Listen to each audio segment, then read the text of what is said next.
it's Kiana. I know, long time no see. We'll get into it in the video, but just know that like I had a lot going on and a lot that I needed to sort out before I lead back into any of my creative projects and things like that. But I'm here and I wanted to talk about my birthday. It's been a really insane trip around the sun. I turn 25 tomorrow, which to some of you is probably like not a big deal because you're X age, like you're much older than me. But I just want to say that to me, 25 was like the age where you're supposed to have a lot of your shit together. I don't know why I'd assumed that, because that's definitely not how it's been up to this point. Going into this next year of my life, having done and learned and experienced so much and just feeling kind of like I got the wind knocked out of me a little bit, but still wanting to persevere and move forward. So I want to talk about that. What I was gonna come on here and say was that like 24 has been a year of like a lot of losses, but to be honest with you, there's been a lot gained as well. But like the losses are rather extraordinary in that they're pieces of me that I've recognized for such a very long time, or they're coping mechanisms that I've brought with me up to this point. And now at this point in my life, I'm realizing that like I kind of have to let those things go if I want to continue to grow as a person. And I am realizing that like I'm becoming a person that is more comfortable for me, but is maybe not someone who has matched up to the photo or the story that I've been telling myself I was. So it's been a lot of reckoning and a lot of reconciling, and it's just been like, it's been a weird exercise. Like the entire last month of my life has just been a lot of like auditing and considering what my goals are and reconsidering what those goals are.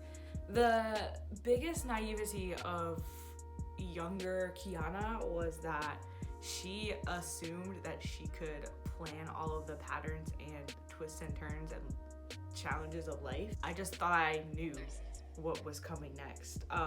And even if I didn't know, I at least tried to design for it and take the appropriate steps to like get to where I wanted to be, which is what you're supposed to do when you set goals. But I had never really planned I'd never like put together a contingency plan if any of those like calculations and plans that I had made in the past were going to like fall through. So that's kind of where the big shakeups would happen. I would come up with all these plans and take all these steps and like put so much work into things, only for the results to be not exactly as I had designed for. And then I was just like, well, what am I supposed to do with this? One of the biggest things that falls into that sort of like school of thought has been my career, if I'm being honest with you. I just consider myself a really ambitious person. So like I always had these 3-year, 5-year, 10-year like ideas of where I wanted to be.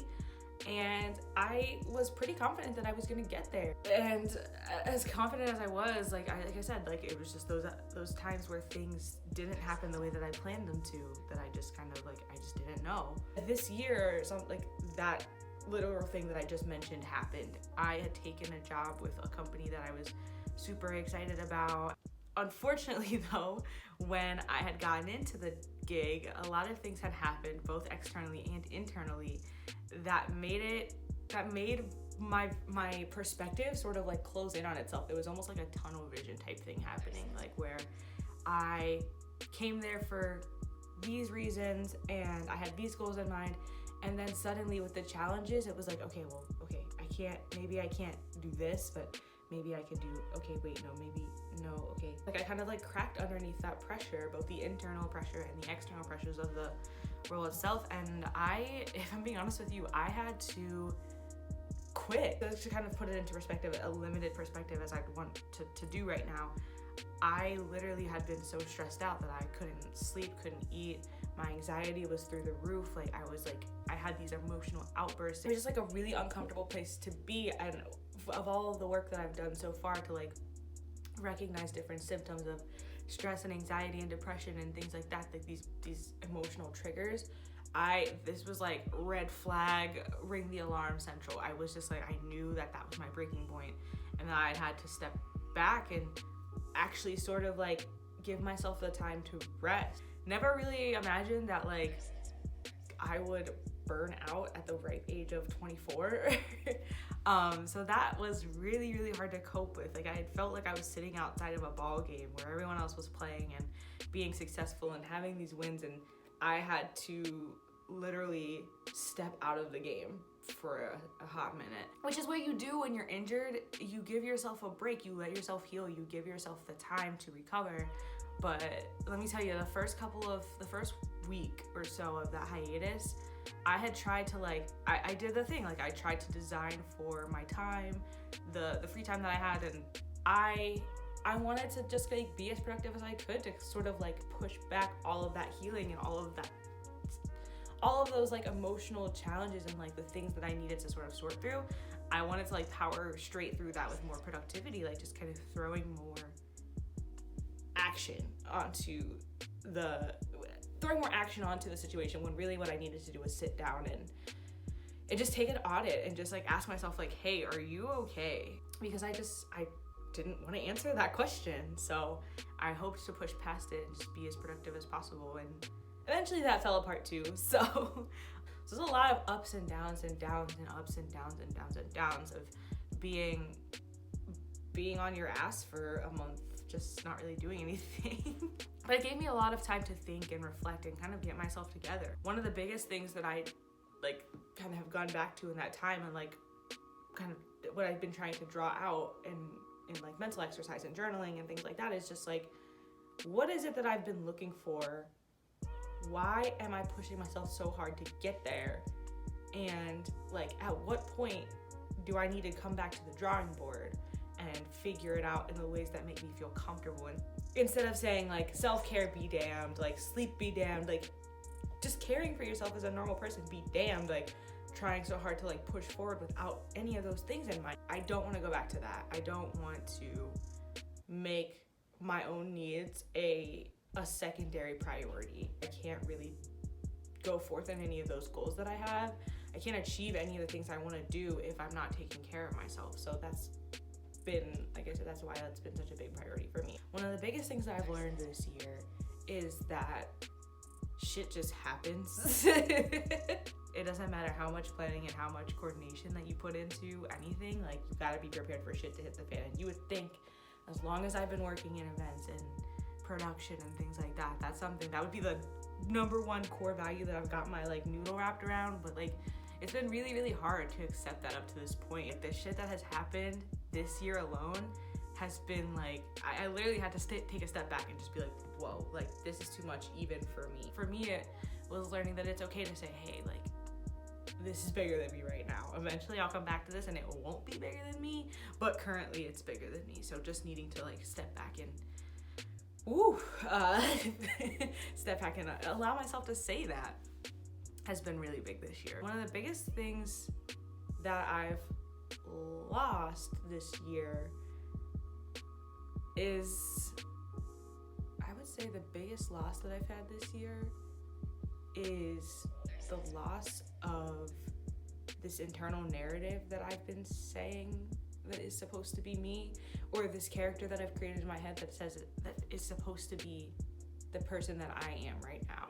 The biggest questions I've been asking myself, I'm okay, how do I proceed forward into my life, into this authenticity and vulnerability, allowing myself to be afraid and uncomfortable, and allowing myself to need to go slowly, to take time and process things and figure it out, because not anymore, I don't have this script that I need to follow. I don't have this boilerplate of language that I need to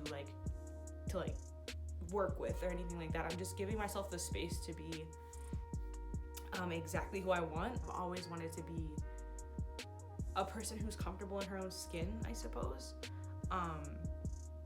And I've never really been that.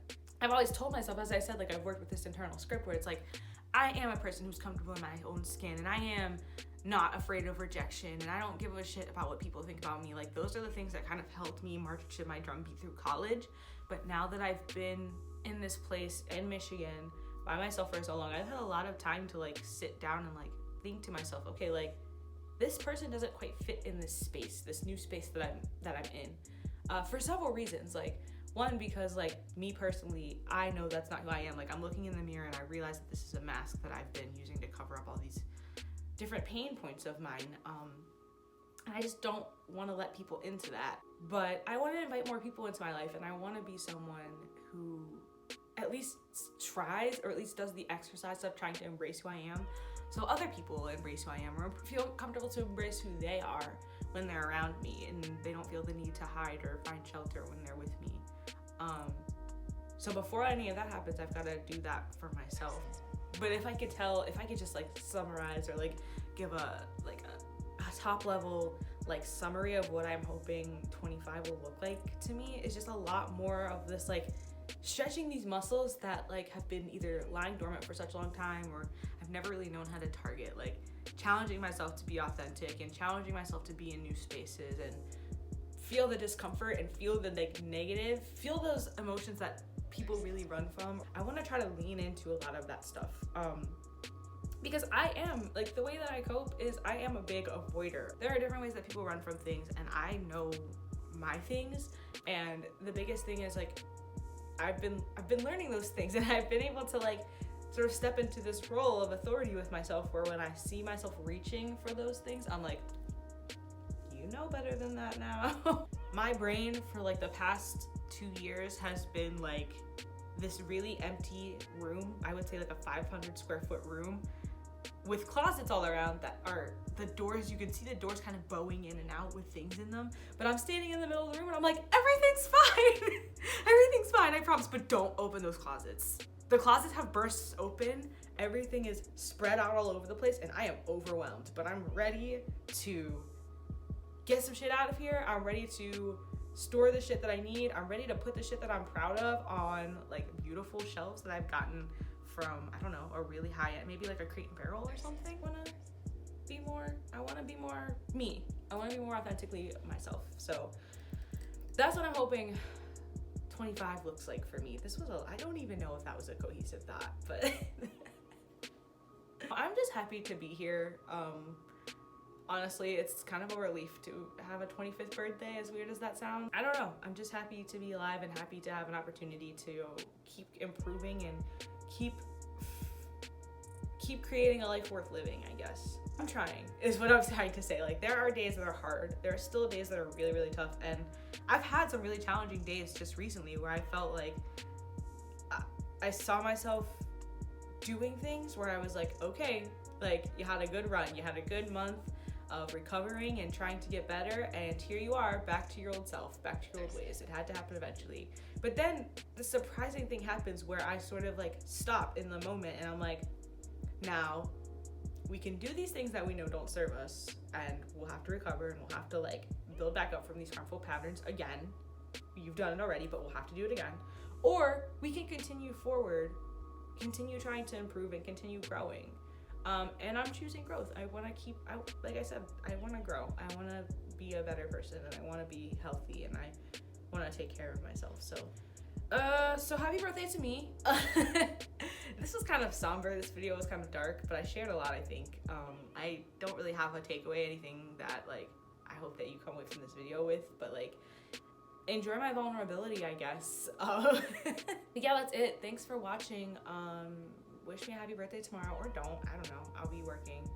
I've got some really exciting things coming up here in Detroit, but you'll probably see me post about them, or I'll tell you about them if we're tight like that. But you'll know. You'll find out. I'm really excited. So I'll keep you posted. Thanks for watching this video. Bye.